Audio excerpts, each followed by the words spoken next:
I have become known in the architectural salvage circles as the crazy staircase lady because I went to various architectural salvages collecting handrails.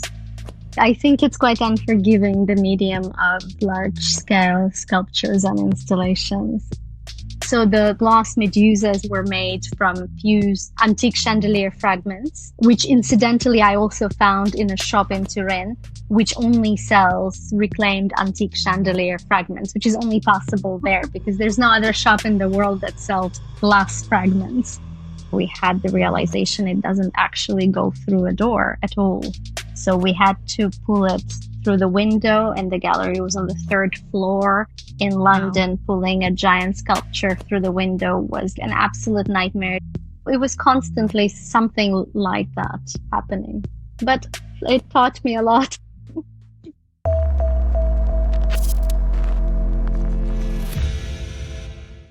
Welcome back to Installation Art Podcast, the world's #1 podcast about installation art and the people who work with it. My guest today is award-winning London-based artist Nika Neelova. She uses architectural materials such as handrail banisters and parquet flooring, but also very unusual materials like silt from old pipes to create poetic shapes, large-scale sculptures, and site-specific installations. She approaches her practice in a very thoughtful, philosophical way and loves to do extensive research for every project. Nika has won several grants and exhibited internationally all over Europe as well as Dubai and Russia. It is my absolute pleasure to introduce Nika Neelova.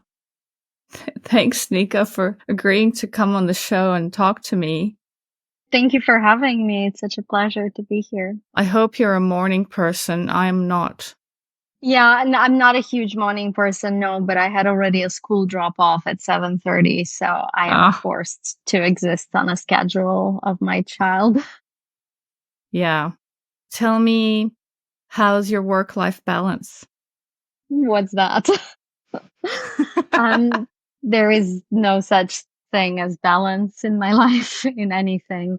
It's pretty much been working nonstop since I started. Oh, really? Yes, but I wouldn't have it any other way. I think I'm a workaholic by nature, so it feeds into my obsessive behaviors. Right. Okay. Tell me about your favorite beverage in the studio. Ooh. Anything that keeps me going. I work a lot at night, so I subside on caffeine and Diet Cokes. I never sleep, so anything that keeps me going works. Right. You never sleep either. Okay. That's a true workaholic there. Yeah, what can I say? It's always been like that. If you weren't an artist, what would you be? Probably, I always wanted to be kind of everything at once. So it's very hard for me to pick just one thing. I think art gave me the possibility to be doing so many things at once, like to be balancing so many professions in one, which is what I enjoy tremendously. I think if I wasn't doing that, I'd probably be perhaps an archaeologist. Cool. Yeah, I think it would still give me some of the, it's essentially the same thing I do with my work. It's what I refer to as kind of reverse archaeology. So it's very similar, I guess. Yeah.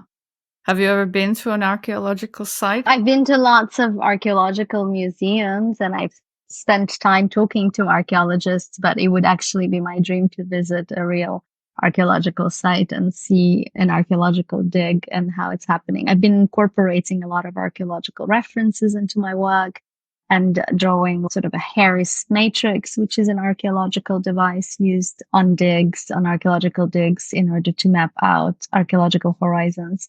But I have never actually experienced the real thing yet.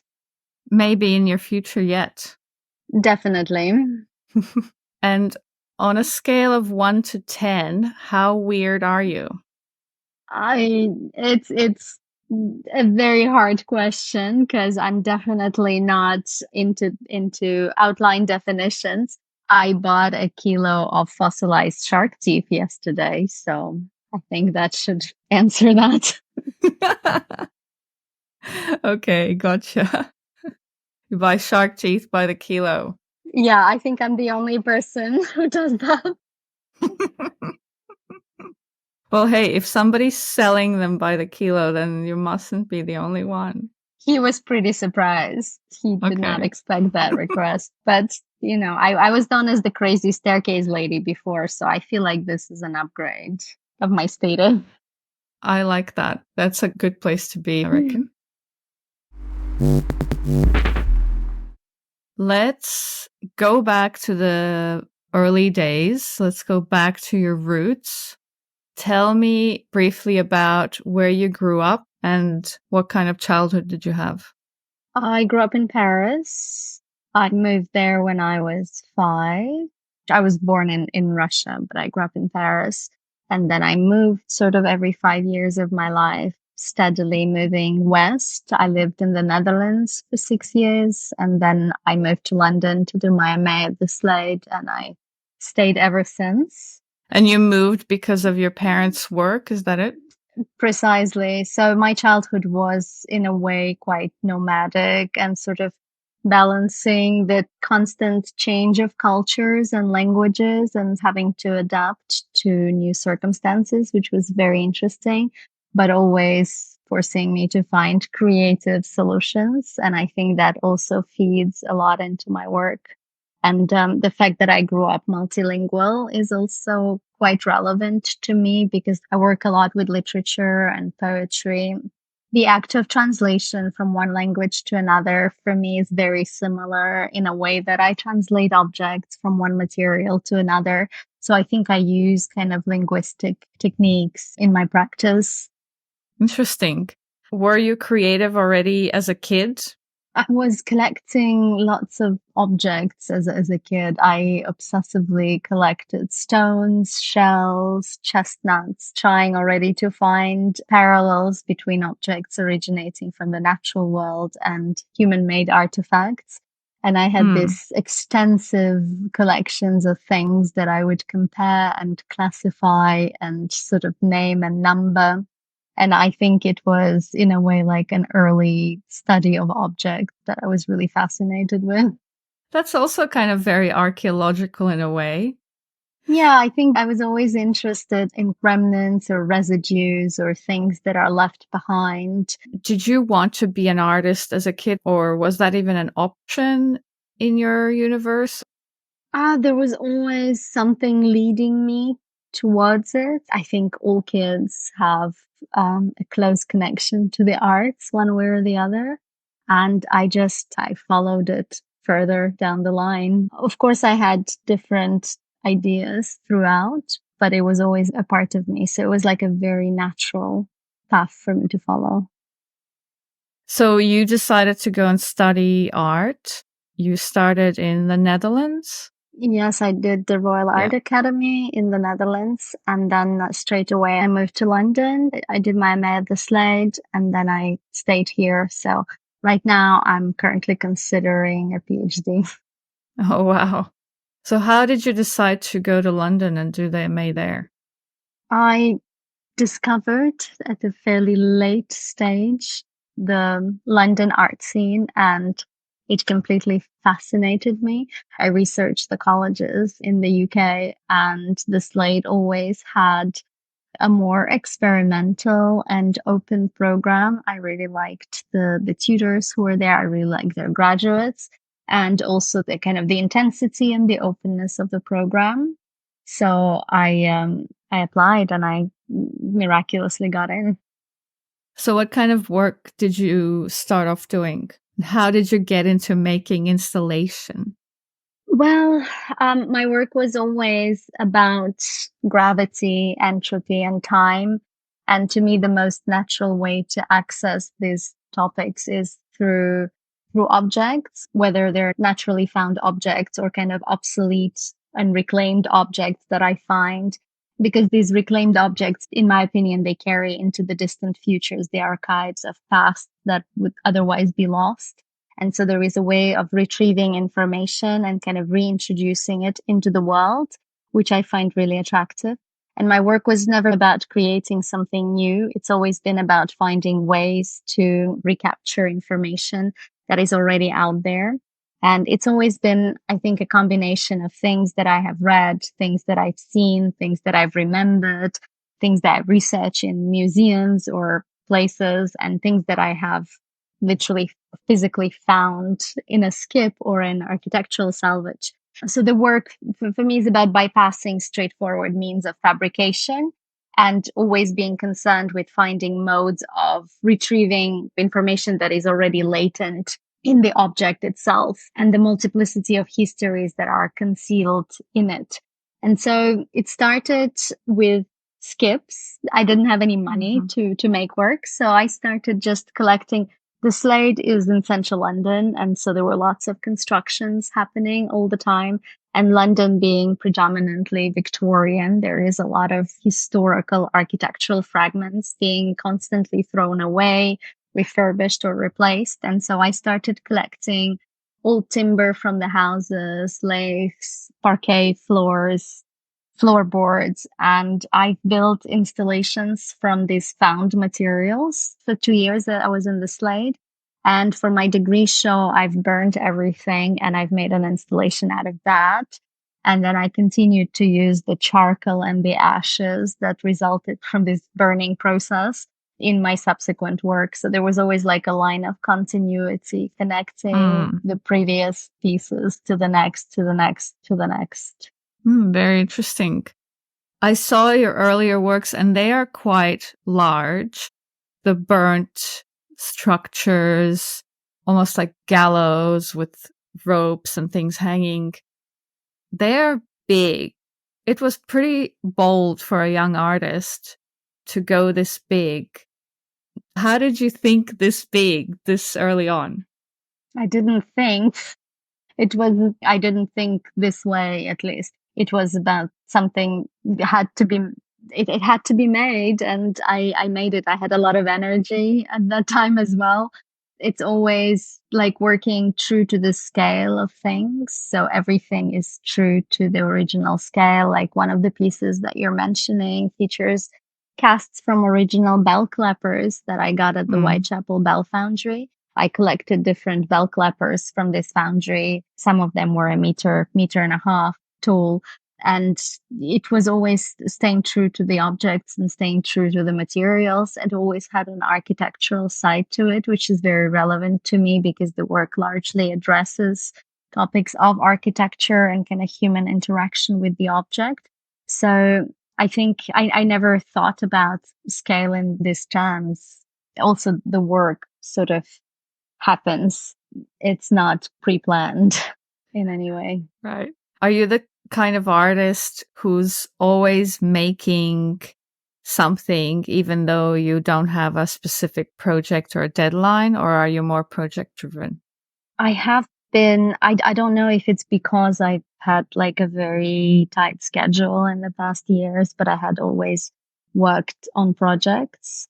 A lot of my work is site specific because I try and address the specific places that the works go to, whether it's in a historical way, mythological, archaeological way, but it's always attached to the location, at least for the big solo projects that I have produced institutionally or in galleries. They always have an aspect of being attached to the location where they're displayed. And I also sometimes work on location in order to use the materials that I find there. So, of course, there is a large element of producing for shows. So is your work always site specific, you would say? I would say when I work on a large solo project, it will always have elements of being site specific. I mean, it's always site specific physically because sculpture naturally has the tendency to be produced for environments, for places, but also my large sculptures and sculptural installations often depict, I would say, quite complex imaginary environment that suggests a place or a landscape out of time, but it's always connected or derives from the larger landscape where it is shown. So in ways, it is always attached to the place. Your work looks very complex in its production, the quality, the size, the materials you use. What kind of skills did you have to learn to even make this stuff? I learn as I go, I would say. I didn't have any skills at all when I started. I mean, technical skills. And every project is very different. I really Yeah. enjoy working with, for instance, woodworkers for some projects. I enjoy collaborations with ceramic artists who sort of teach me the techniques or show me the techniques. I worked recently with a glass blower for the first time in my life, and I, of course, have no aspiration to become professional in that, but it was really interesting to understand how the process is involved in making the pieces. And I think what I learned throughout the past 10 years that I've been producing work, the most important thing is to understand how materials work and how they behave under different circumstances. And then you can sort of apply these skills to different projects because there is an intrinsic understanding of what will happen, even though if I don't have the technical skills directly to make it happen straight away, which I also think it's helpful because not having any skills gives me the opportunity to push the material past what they actually want to do and to find the edge of where they want to exist and where things collapse. So tell me a bit more about how these collaborations look like. Do you outsource some of the production to other people, or do you just learn from them? How does that work? I'm always around. For instance, with the glass blowing, I found an amazing professional accidentally online on Instagram. And we chatted for quite a bit. We had very similar approaches to material. And then I went there and I just started learning the technique. Everything is produced like very much in dialogue, and I'm always involved. I never outsource my work fully. So I work with people who help me produce the larger pieces, like the castings with the very large pieces, or the people with skills such as glass blowing, which I cannot do myself. But I'm always present and I'm always guiding their technical skills into direction that I need it to go to. It doesn't always work very well, but I try. That's really, really interesting. Most artists I speak to are like deeply secluded in their studios and never see anyone. And I find it really refreshing that you're out there, well, essentially collaborating with people and skill sharing and stuff. I would love to do that myself. I just haven't found the right project yet. I think everything is created through dialogue one way or another. It's always about meaning is an orientation of relations. And I think it's important to find meaning outside of your own nucleus of data. So I always try, I mean, of course, I wouldn't lie, like probably 80% of my time I spent alone researching and working on the projects. But then the bits that happen through dialogue or through conversation, whether it's with a curator who is curating the show, whether it's the writer who's writing an essay about the work, or whether it's with somebody who helps me with the production, those are the most fruitful conversation generally because it brings back something unexpected usually. And there is always room to be surprised, which is what I love the most. Like incorporating other systems of knowledge or other ways of working, other ways of processing information. I think it enriches tremendously the practice because it stops being on its own. I don't think it can sustain being completely on its own. It needs to have roots in the wider world. Yeah, it can be very limiting to just exist solo in your bubble.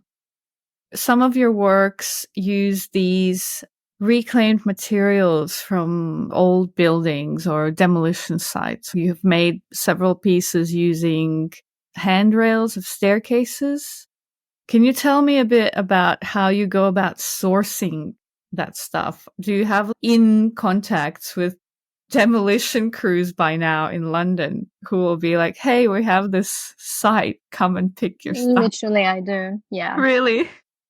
I do because I've been doing it for a long time and there are not that many, I guess, women in London with strange requests to demolition companies.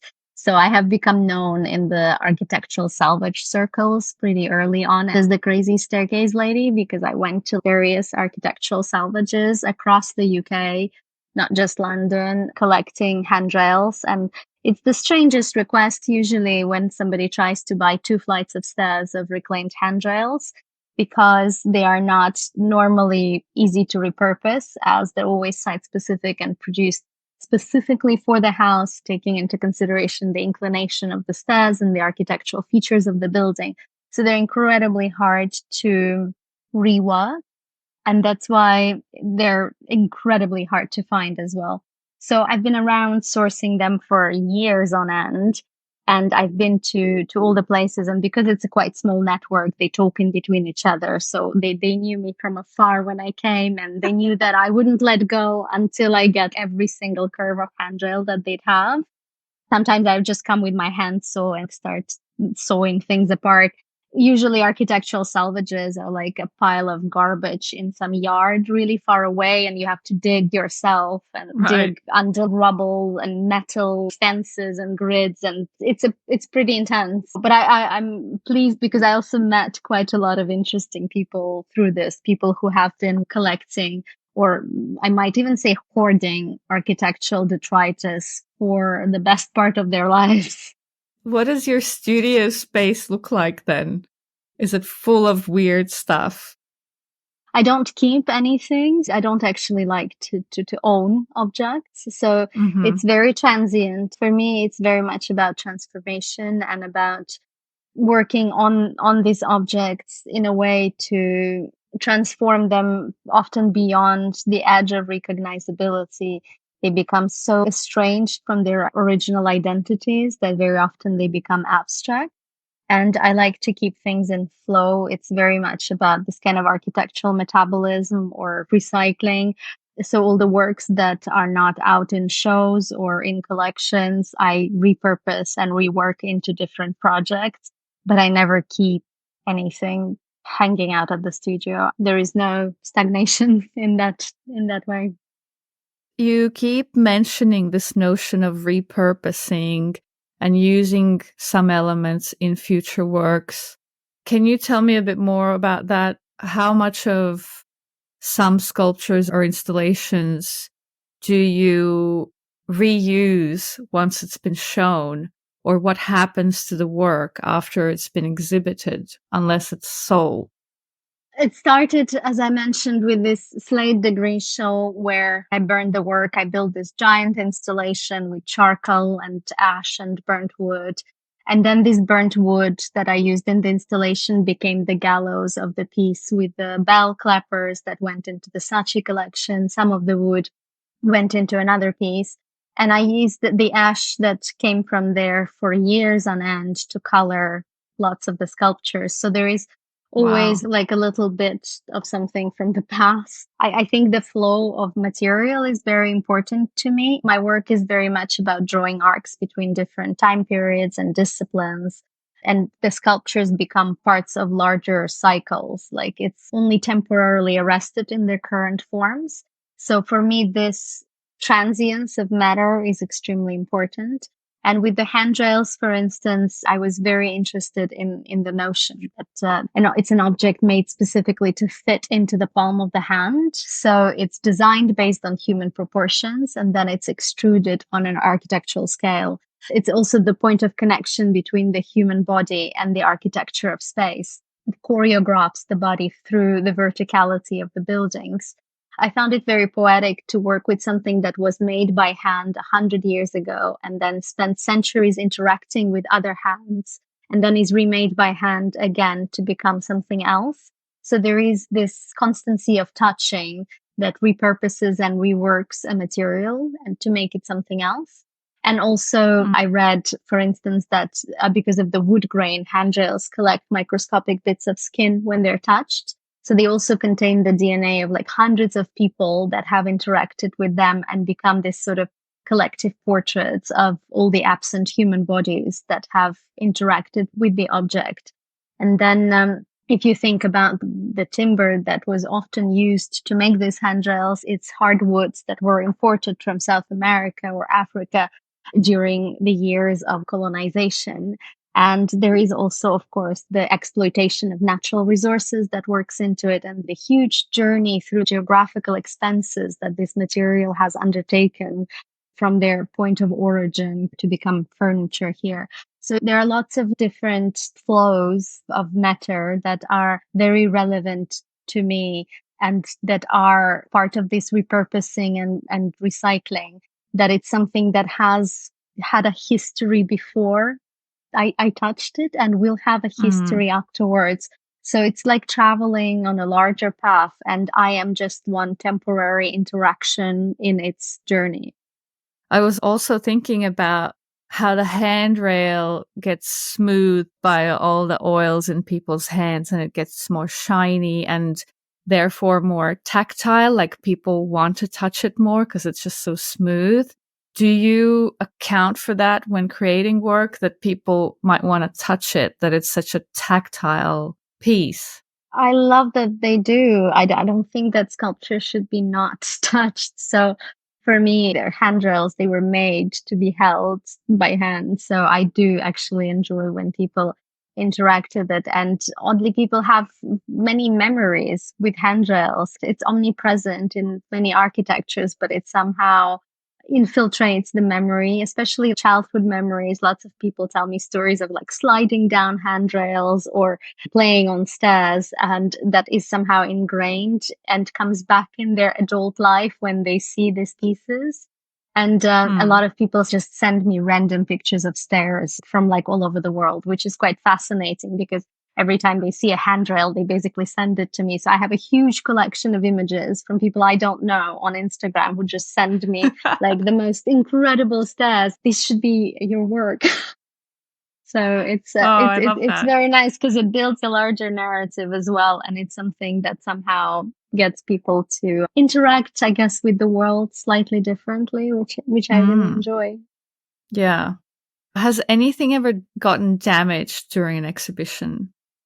I would say yes, definitely things get damaged, but my work is about ruins. So it's also fine, I think, to a certain degree. I don't believe in static pieces. Like once they are, I mean, of course, there is damage and there is damage. So yes, things did get broken, but it's not a very interesting description. But also there is the damage that comes from interacting with the world or like weathering and I think those things that account for natural entropy, those are very interesting because that means that the work is out in the world and it has a life. I never work with sort of the more permanent materials because I'm not really interested in this kind of permanence. I think things naturally disintegrate and things naturally weather and things naturally change properties, and objects should not be different to that. Objects should be allowed to age as well. And of course, they have a different duration than, say, the human lifespan. And it's interesting that they last much longer than we do. They outlive their creators, they outlive their owners, but still they do have a lifespan. And it's important to be respectful of this. And it's also interesting to tap into this different temporality that is not the same as our own and try and work with a different kind of duration. So you're not concerned with making stuff quote unquote archival quality. Not at all. I know it's an issue for many people, but I think it's almost impossible to make something immortal. You have exhibited quite widely across Europe and beyond. Do you have any story that comes to mind, a memorable experience regarding the transportation of the work? Because your pieces are quite large and some of them look pretty fragile. Not usually involved, to be honest, at this Yeah. stage. The logistics of it. As I said, I work a lot site specifically. So if I have a large production, I try and minimize the transportation by making the piece on location. Or all my work is very modular, so it actually dismantles in fairly compact sizes. So I try to be very mindful of not creating excessive transports, especially now. So yeah, the only thing I can do is work more on location and make everything compact. So you actually construct some stuff on the spot when you're installing. Yeah, a lot of the works, like the recent project that I did in a museum on Santorini, Very Like a Whale, it's a project that was completely fully realized in Greece. Mm-hmm. So I went to a shipyard in Athens where I got some giant industrial anchor shackles from decommissioned ships, and then had it moved to Santorini. And Santorini is an island, of course, so there is very limited access to materials and facilities. And so we produced the piece directly in Santorini using volcanic sand from the island and local plasters and pigments that derive directly from the specificities of the island. So there is like a red beach, a white beach, a black beach. And so all the pigments came directly from the landscape, and the production happened entirely on site. Like we used marine rope and everything that was accessible on the island. So it was quite contained in that way, and also interesting to work because it's different materials. It's a different environment to work in. For instance, it was working in quite extreme heat as it was 45 degrees in summer. And plaster behaves very differently, like where I'm used to work in London, where it's cold and humid throughout the year. So there is also a necessary physical adaptation to the materials because there it was setting instantly and displaying a completely different set of behaviors. And I found it quite fascinating to just completely have to shift the paradigm of work that I have adopted here and adapt to the environment in order to be able to produce the piece. So I really enjoy this part. It's stressful, but it's very interesting. And I really enjoy doing research on site in order to make the work as site specific as possible, even if in an invisible way.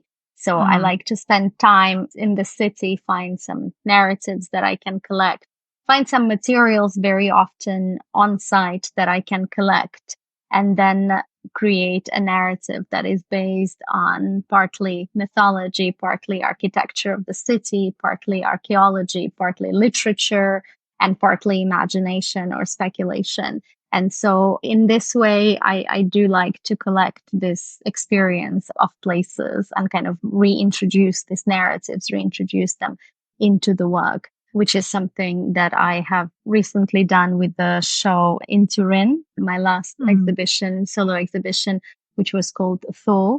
It was all new body of work that was completely derived from a couple of days of research in the city, which for me was also a slightly new way of working and a very interesting way to understand the history of the place where I am producing a show. So how long would it normally take you to put something like that together, a project like the one in Greece? Well, the one in Greece, it's roughly 3-4 months. We started in April, May, and then it opened on the 1st of September. But I didn't spend 4 months in Greece. It was periods of going back. Like I went 2-3 times to produce the work and then to install the work. So it depends really on how the project gets on the way. And there is a degree of spontaneity in what happens, which is very interesting because there is an element of being unpredictable. And the project in Turin took also about 4 or 5 months to complete, including the few months of research that I spent going to the city. Do you always have to be present during the installation of the work? I install all the work, so yeah, always. Yes, I always install every single work that is shown from start to finish. Are you happy with doing that, or would you like to sometimes outsource it? I don't think I can. That's the one thing I absolutely cannot outsource because it's a direct conversation with the object, with space, and with myself. So this is something I prefer to do 100%. And what are you like on install days? Relentless. I work very long hours, which makes it very difficult for people to to keep up. well, to coexist because nobody wants to do 20 hours in schools. Like when I start, it's like it's kind of a one flow of action. So I don't want to interrupt it. I don't want to do anything else. Yes, it's also my favorite days. They are exhausting, but they are incredible because you see something take shape that didn't exist before. I'm kind of the same, but in a day to day, I don't like to take breaks because then it's like, then I'm distracted. Yeah, same. So it's nice to have like one continuous flow. And I'm quite obsessive in the way that I work. So it's almost like I get into a zone where I need to complete everything before I stop. So, from the sound of it, a lot of your projects are almost like residencies, or are they actual residencies, or that's how you operate? Well, I mean, I wish they were residencies, but no, they're not. Sadly, it's usually 1 or 2 days that I do an intense trip and then I come Mm-hmm. back and I read a lot. I process the information. But for instance, with Turin, the show that I did there, it started with one visit to the city. So Turin in esoteric circles is known to be on the intersection of two triangles of magic, the dark magic and the light magic.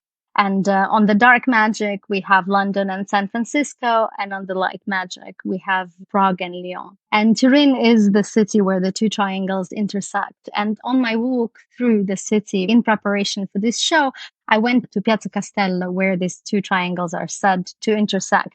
And my attention was immediately drawn to the fence of the royal palace, which contained would look like hundreds of effigies of like golden medallions of the Gorgon. And Medusa always fascinated me for her gaze turning everything into stone is an inherently sculpture making process. I mean, besides all the other references that it draws up. So this became immediately like a starting point. And further exploring the city, I have discovered that there are over 300 effigies of Medusa in the city. Like Mm-hmm. she's to be found on the facades of buildings, in architectural moldings, on fences, on monuments, on triumphal arches, even. She's deeply integrated into the fabric, the architectural fabric of the city. I understood that there was a way that her history sort of connected to the history of the city. And I decided to build the narrative of the show around this myth. And so all the sculptures in the show were always suspended in this state of flux between sort of fluidity and petrification, which is primarily a geological process by which organic matter becomes fossilized, but is widely associated with the myth of the Medusa, with the legend of the Medusa. And so this was already a parallel between like geological processes and mythological processes and archaeological references. And over the subsequent research months, I have visited over 200 sculptural and architectural incarnations of the Gorgon in various places in European museums, London museums, in Turin, in the city itself. And eventually I started reading about the statue of Perseo Triumphante, which is the famous canvas sculpture in which a triumphant Perseus holds the decapitated head of the Medusa, which is currently at the Met. And after researching their restoration department, I found out that during the renovation, when they were restoring the piece, they found wax inside her head, suggesting that in Victorian times, they used to put candles into her decapitated head so she would glow in the dark. And naturally, this completely blew my mind.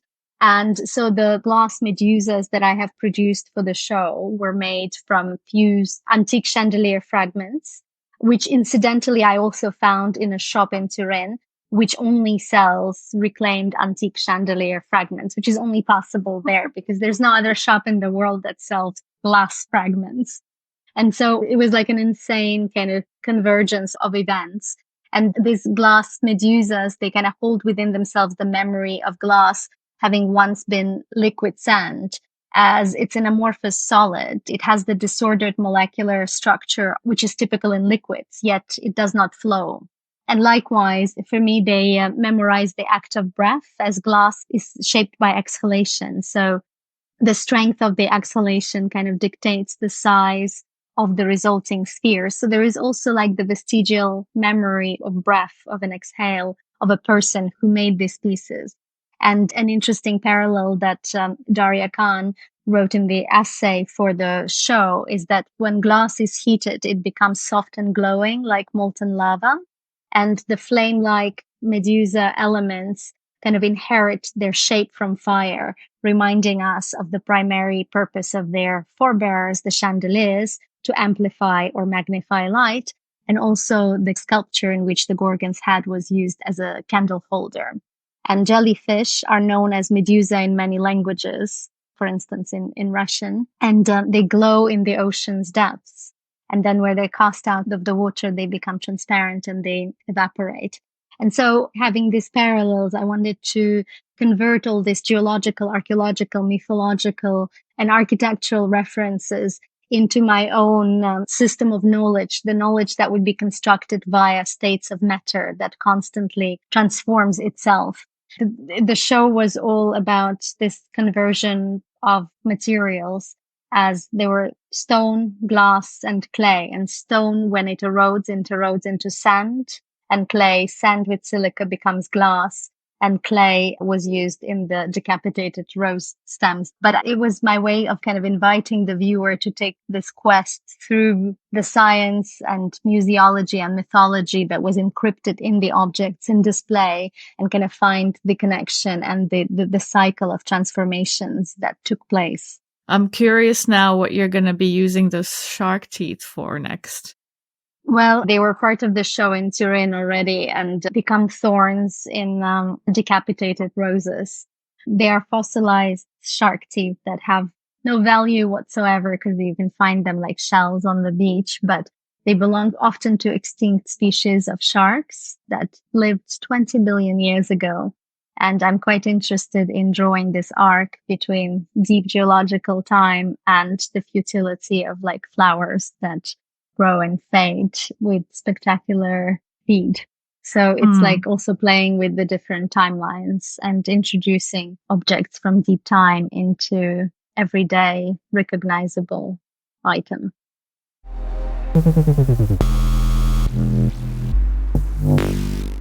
Let's go back for a minute to the large solo works like the one you just described. They're quite involved and there's multiple pieces and elements. How do these kind of projects usually get funded? It depends on where the projects are shown. So the museum institutional shows often have a production fund for the works. So they commission it and then...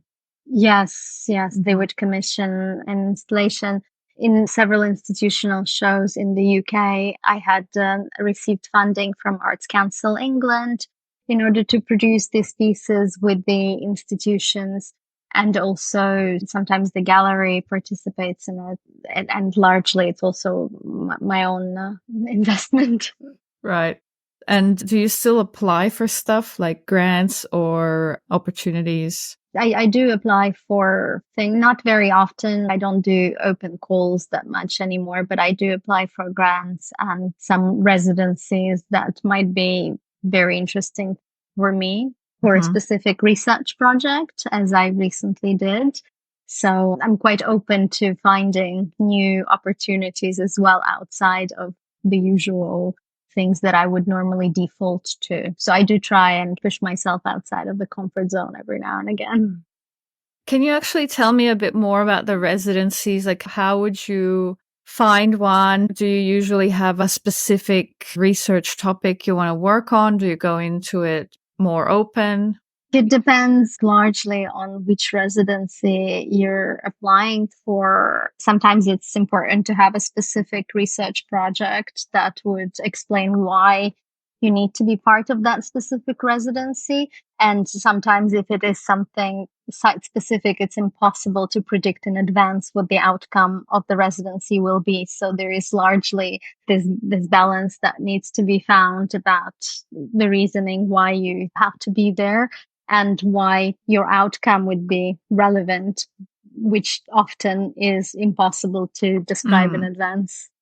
At least for me, because my work is so much anchored in moments or interactions with specific artifacts or objects that I cannot sort of predetermine what it will be until the process happens.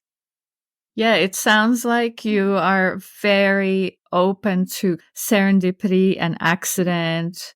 And that's not an easy way to operate, really. You can't plan for things. No, but I think the most interesting things happen through these unpredictable exchanges. And it's often through mistakes or accidents that you find something that is interesting to pursue. And very often the things that are well planned out actually they don't really have a life on their own. Like once you execute it, it just feels like it doesn't breathe, it doesn't interact or integrate in any way into the world. So I think it's very important to pay attention to these accidents, to invite them Mm, actually. I love that. I mean, for me, a lot of the work is about capturing the repressed memory of materials. So there is this element of unpredictability. I work a lot with the notion of sedimentation or erosion. And those are not things that can be fully predicted because they happen as they happen in nature. And I think for me, the most relevant thing is to like capture the repressed memory of materials as it happened in real life rather Hmm. than try and forced to replicate it in any different way. I think it's very important to see how they respond.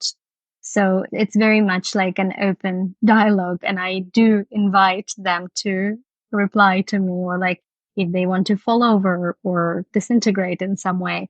Like I would never try and make it go against its nature or against its grain. Yeah, you use some very strange and transient, I guess. I don't know if that's the right word, materials like silt.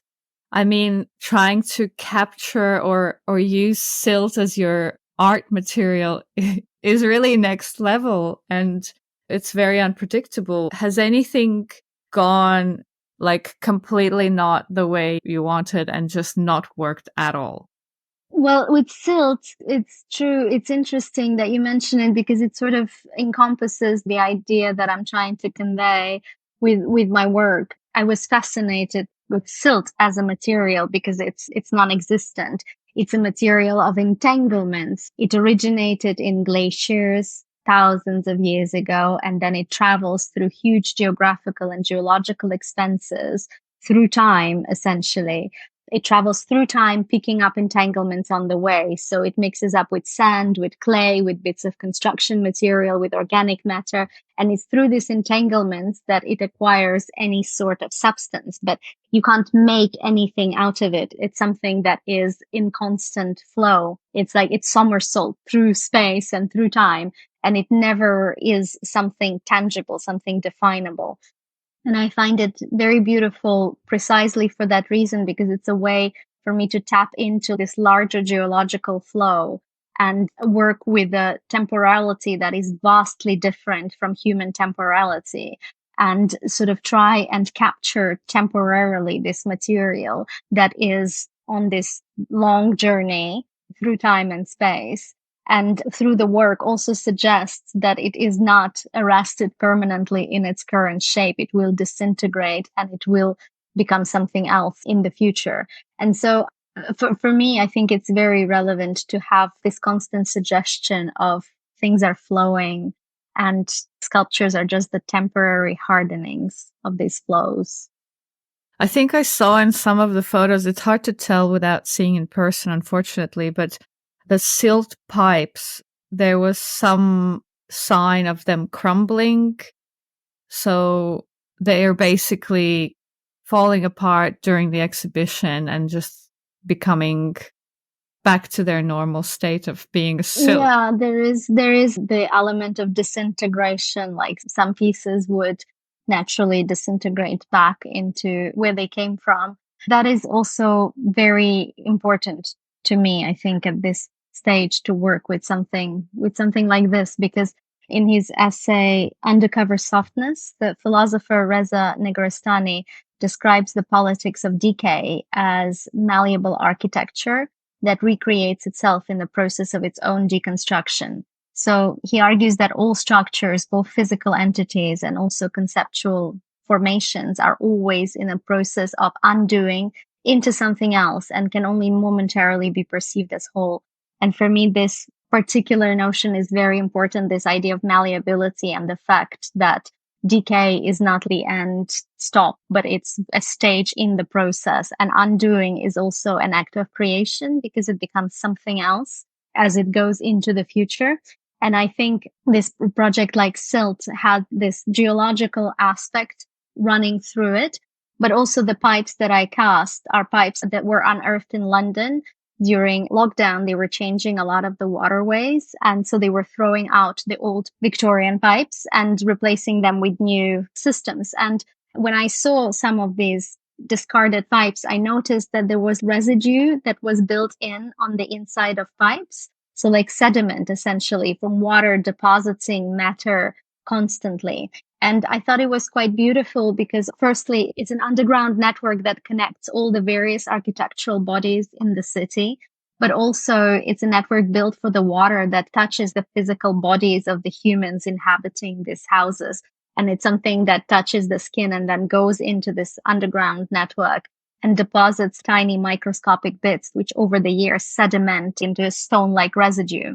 And so the pieces in Silt, they were actually the cast residue from inside the pipes that I used to pick up the surface with materials like silt and jasmonite and other things. It's a mix. But there was always this notion for me of like, these are the kind of underground veins of a metropolis that become calcified and dry up. But there is the notion of connectivity, of this flow of matter through time and through space that touches various people in a way. So there is still like the phantom touch of a human body, which is very important to me. And also when I did the research for the project, I read the history of plumbing. I read a lot, but this book killed me. It's the most boring read imaginable. But there were some interesting facts that plumbing, for instance, originated in the notion of cupping your hands in the stream of water, of like carrying water from the stream. And then it turned into like pieces of bark and then hollowed out branches and trees and then stones and then the Roman aqueducts, etc. But it's quite beautiful how a human gesture was at the evolution of this incredible network. And an interesting fact I read that in London, many pipes historically were made out of wood. They were like hollowed out tree trunks that, of course, wood disintegrates upon contact with water.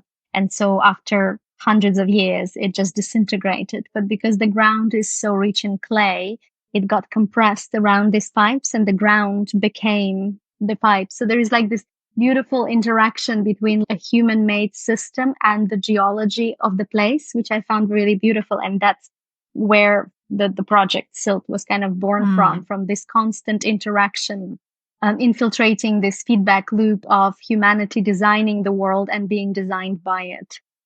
So you read a lot. How important is research and literature and philosophy in your art practice? It's really, really important. It's a huge part, huge invisible part of the work. Most of the pieces or projects have literary references, like a lot of the titles have references. A lot of the narratives have literary references. And for me, drawing arcs between disciplines is very important. Like I mentioned, geology, archaeology, architecture, but there is always also poetry and literature and linguistic structures that are somehow incorporated in the work. It's a very important dimension of the practice for me. And I read like a huge amount of very diverse literature. I usually read about 10 books at the same time. So I cannot tell you what I read where. It's a process of constant editing out. And at some point you find a convergence place between all these various pools of information. And that's where it becomes interesting because things start to overlap and make sense in an interesting way.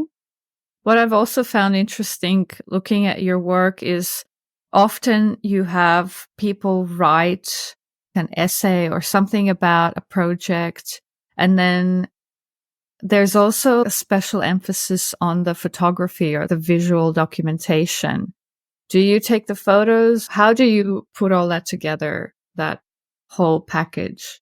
I do like to invite a writer to write an essay for the show, and it's very important. And I find it very interesting also when it's not an academic essay describing piece by piece what it is and what it means in relation to art history, but it's more something that conveys the atmosphere that the viewer is invited to be submerged in, or the diverse references that can be traced. For instance, in the last show is like tracing the gaze of the Medusa through history, going through the various layers of geology, mythology, science, pseudoscience, etc. So for me, it's very important for the essay to be not about the show, but to exist in parallel to the show, to have an equal weight in its own right, but to be drawing on subjects and topics that are addressed in the exhibition. And I think it's also like a poetic dimension that is very important also for the viewers to be able to access the world that they're invited to be in for a while. How do you go about finding the writers to work with on this? Sometimes the curator proposes a writer who would be interesting because there are similarities in research or approach. And very often it's been really fascinating because the matches that I did not come up with were very spot on. For instance, for the Silt show at Brighton, the director of Brighton CCA invited Sophie Williamson, who is a brilliant mind, who I haven't met before, but from the first conversation we had, it was the most incredible conversation that's fed into the project, that also made me evolve the project in a different way, that made me respond. Like, it was a true nature of dialogue and somebody who is a huge inspiration for me. So this became much more like a collaboration. For the show in Turin, I had a curator called Daria Khan write an essay about the exhibition, and that was different. She's a wonderful curator and a director of Mimosa House Institution in London. She's absolutely brilliant. I admire her tremendously, and I worked with her in 2017 on a project, and it was an incredibly inspirational project. But also in the case of this show, we have been friends for many years. So in this case, she also knows me in a very personal dimension, which turned out to be a very interesting mix, because she has a very academic mind and a very poetic approach, but she also picked up on some sensibilities which are very personal to me. And I think the text turned out to be an absolutely beautiful and incredible wander through time and history that really reverberates with the approach that I had for the show. So it's always a very different situation, but I find it very interesting because I learn a lot from it. And I learn a lot from the writers, because it's also an external point of view that I think is very important to incorporate into the show, because it also makes it more accessible to viewers.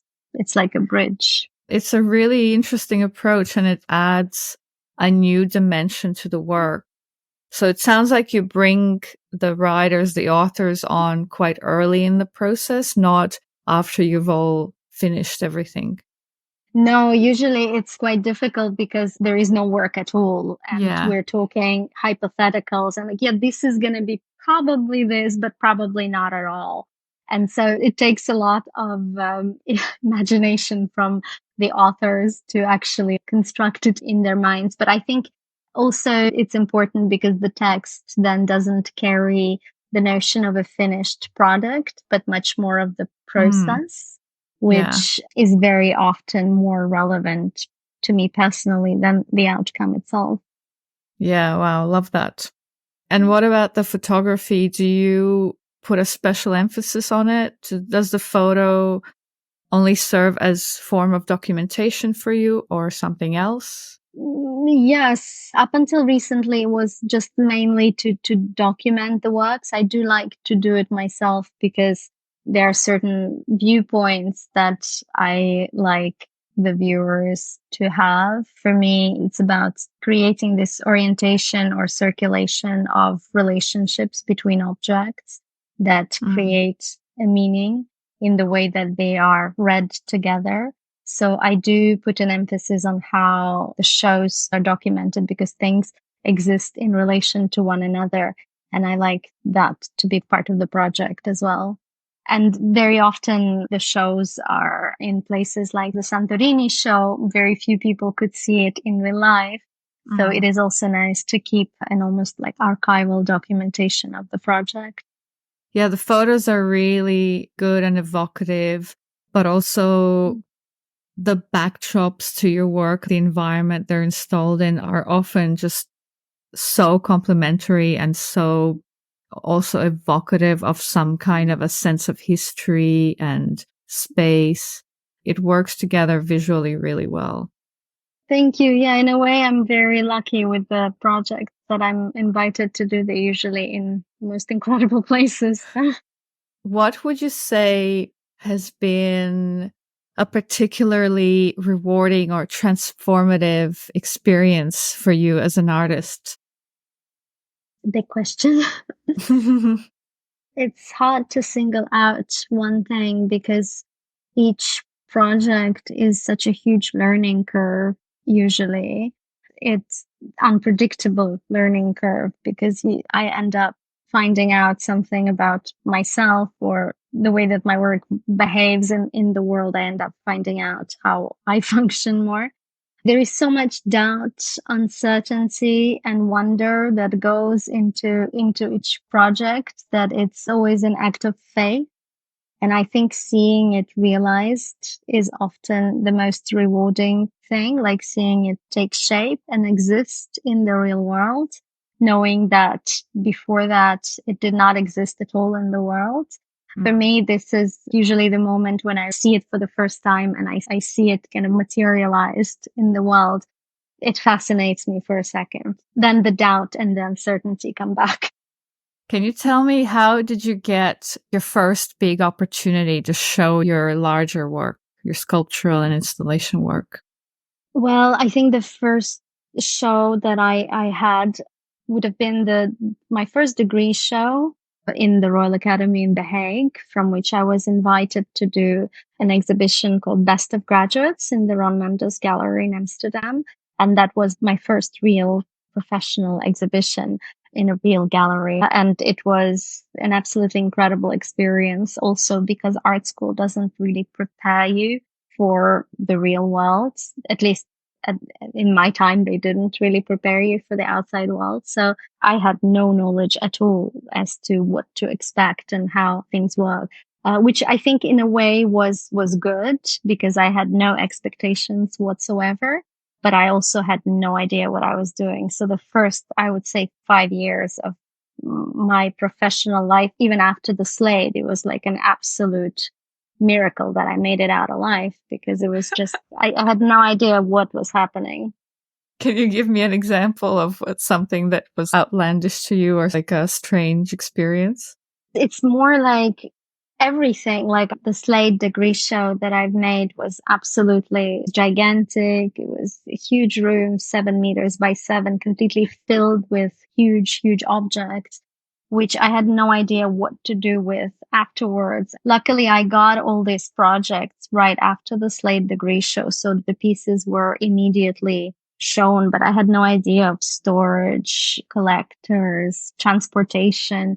It was completely foreign to me because I always existed within studio inside the school, and best case scenario, you have an assessment in another room. So this was the transit.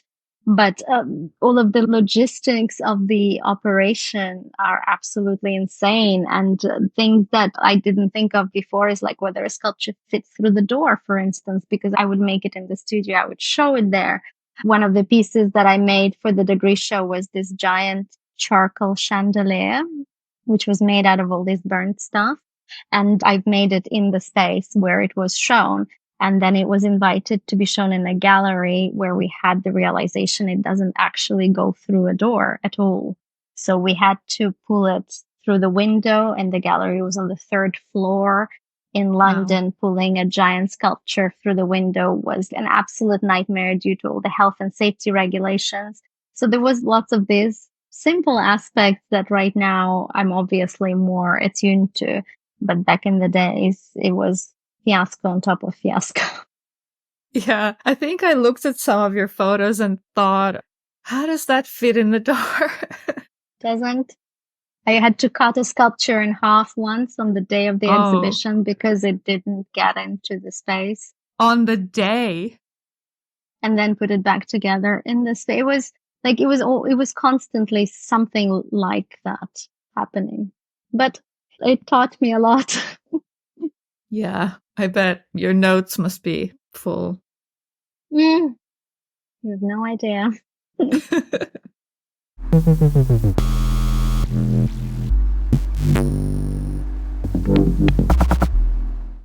What would you say has been the proudest moment of your career so far? I don't I don't think I've experienced that yet. You've never had a moment where you think for just a moment, this is it, I've made it. God, no. Never. Absolutely not. No, this thought has not even crossed my mind. I doubt that it will.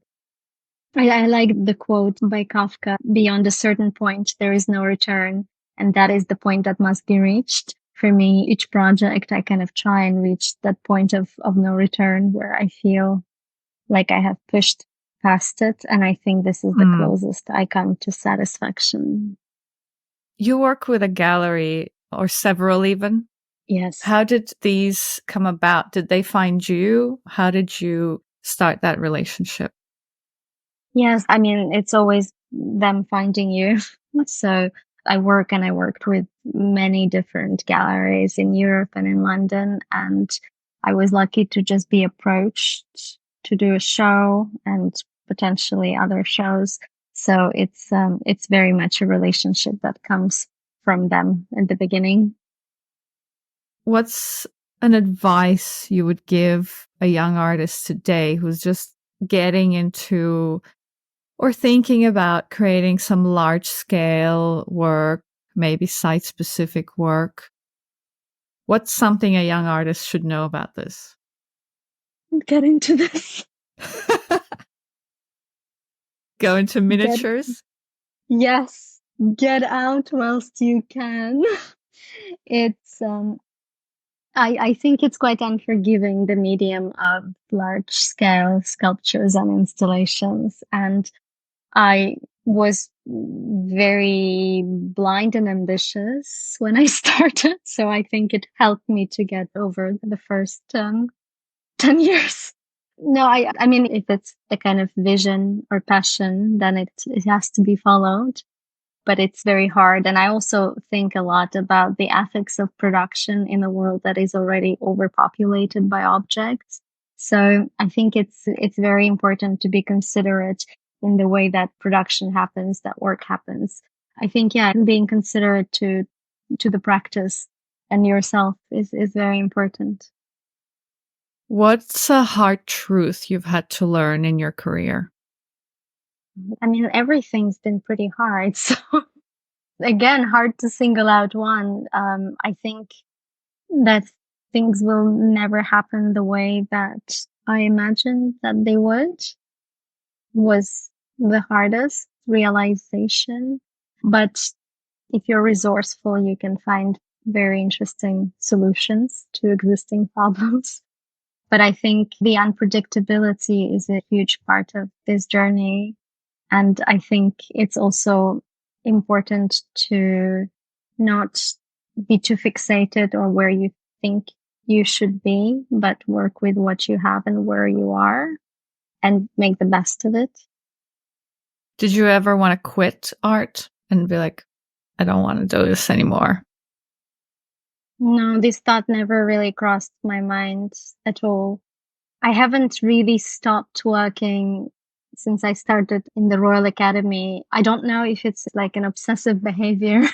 But no, the thought of quitting never crossed my mind. I mean, sometimes it's extremely physically demanding, and sometimes I just physically cannot, like producing these large works, especially early on when I was completely alone, was very hard. And for me, it has severe health implications, the constant lifting things and producing things. So I have occupational asthma from producing works and being constantly exposed to like chemicals and dust.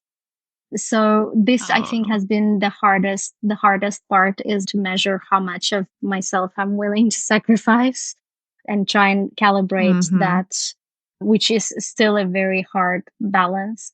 It's physically exhausting at times to set up large shows. And very often I work like 16, 20-hour days, 7 days a week. But I suppose the rewarding part, I guess, is that I'm still full of wonder and I'm still full of curiosity as to what will come of it. So I think if you have that desire to explore, it can get you far. I hope at least. Well, to me, it sounds crazy busy your last 10 years. Basically, you've been going nonstop. You've been having projects. You haven't had a quiet moment at all. It's full on.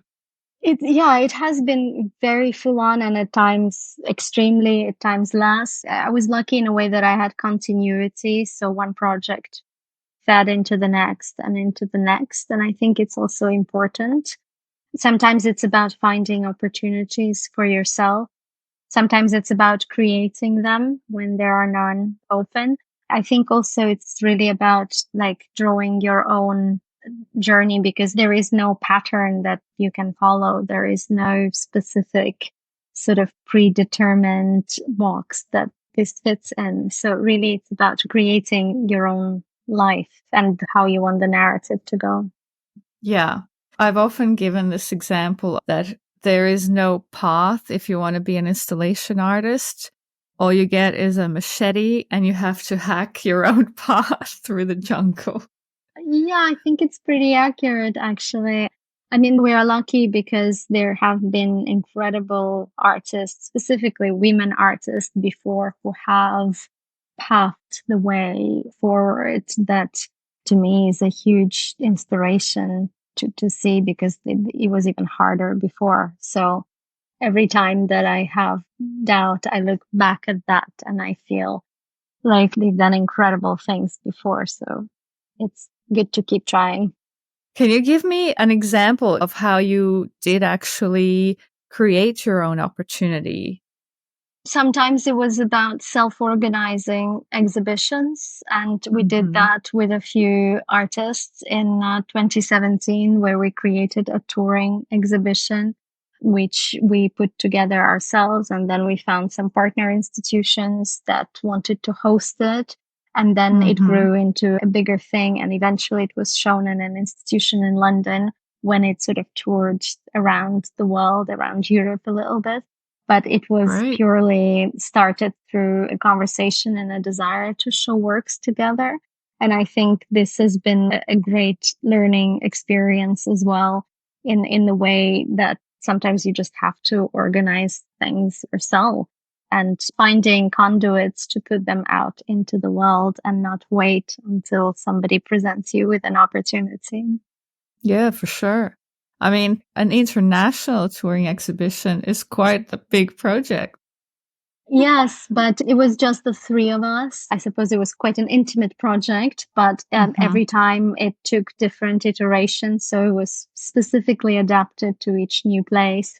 So there was this evolution, and also our interpersonal relation as three women artists were considered.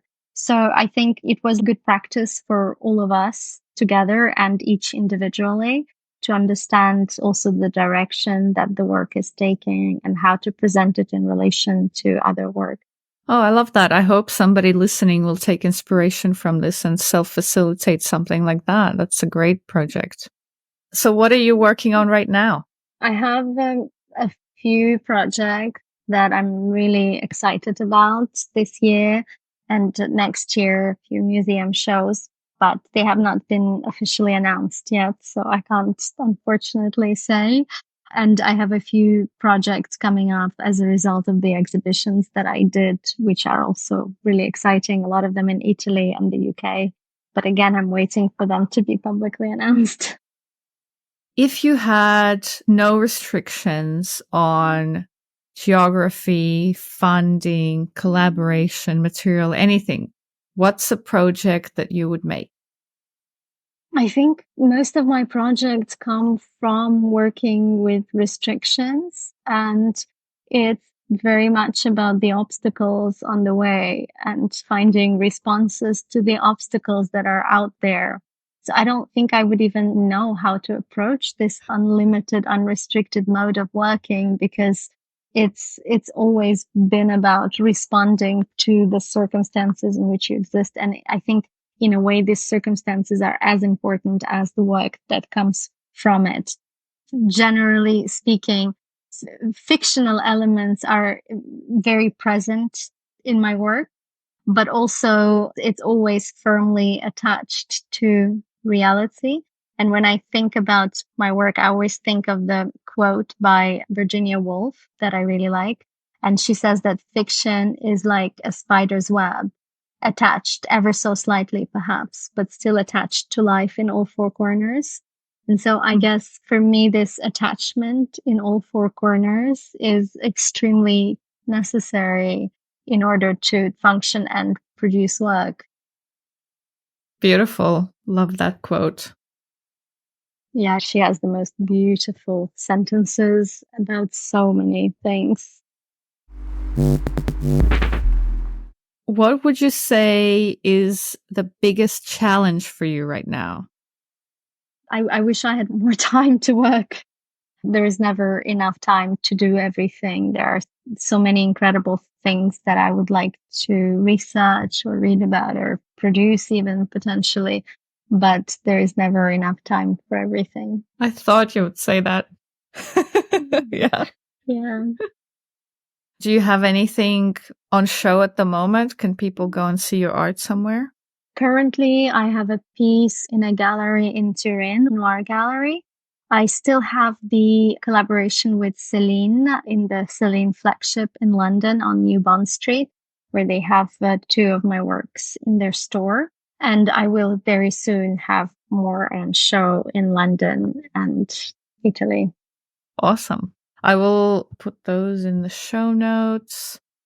Where can people find you online, maybe buy your work, read about your work? I have Instagram at Nika Neelova. It's where my digital alter ego lives. And there is my website, which is nikaneelova.com, and a variety of gallery websites with a diversity of texts and images of recent projects that can be found online. Beautiful texts written by various writers. Yeah, they are. They're wonderful. I will put the links to your Instagram and your website in the show notes. Thank you so much for your questions and your interest in my work. It's been wonderful chatting with you. Thank you. Yeah, well, thanks so much again for coming on. I've really found this very interesting and inspiring. I hope to see your work in person sometime. Maybe you'll take it to Australia one day. I wish. I don't think that any transportation company will take it to Australia, but I would love to. Well, that's the challenge I'm working with. I'm trying to get my work out of Australia, and it's very hard. Yes, that I can understand. Mm-hmm. But I'm sure you'll find a creative solution for that. I'm working on it. Limitations are a great starting point, I think. Yeah. Thank you, Nika. Wonderful conversation. Great work. Thank you so much, Anastasia.